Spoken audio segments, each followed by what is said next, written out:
Hi, my name is Angelica Reyes, and today I'll be discussing the battle with sex trafficking. Unfortunately, sex trafficking does not discriminate. It can affect people of all genders and ages.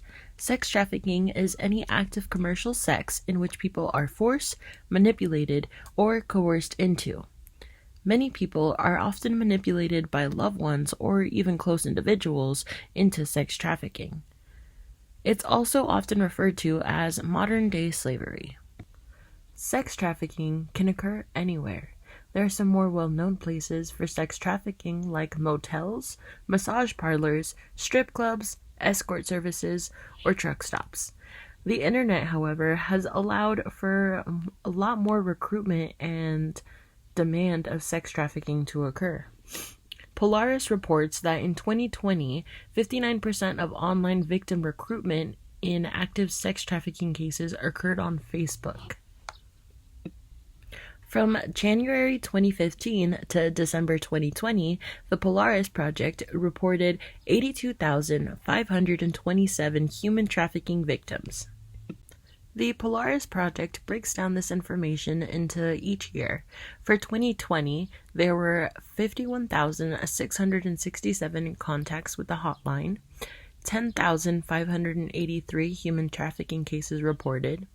If we break that out down into gender, age, and citizenship, there were 8,447 of those which were female, 1,257 which were male, and 86 which were gender minorities.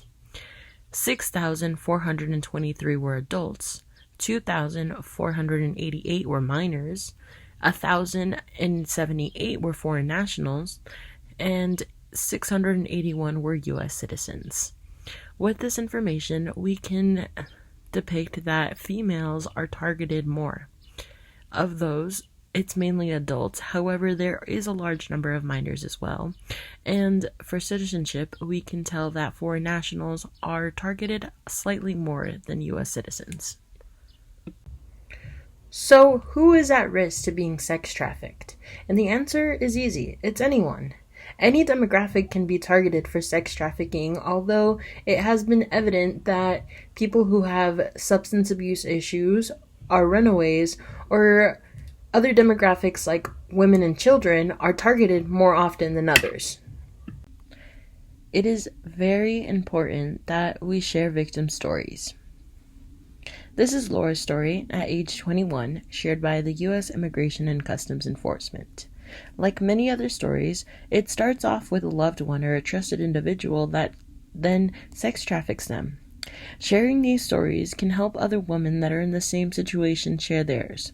Many of these women are not only mentally and physically abused, but they're also kept in very inhumane living conditions. When we spread these stories, it may help other victims feel comfortable with their own stories or seek help. Oftentimes, women are ridiculed or looked down upon for participating in commercial sex, but what people don't consider is that at most times, these women do not want to be a part of commercial sex, but instead are afraid of seeking help. In order to battle the issue of sex trafficking, there are a couple different prevention strategies. The first prevention strategy would be to reduce the overall demand of commercial sex. This would then allow us to no longer have to supply this issue, which would decrease the number of victims. The second prevention strategy would be to spread awareness and create policies. When we're spreading awareness, we're allowing for other victims to feel comfortable sharing their own stories and hopefully reaching out for help.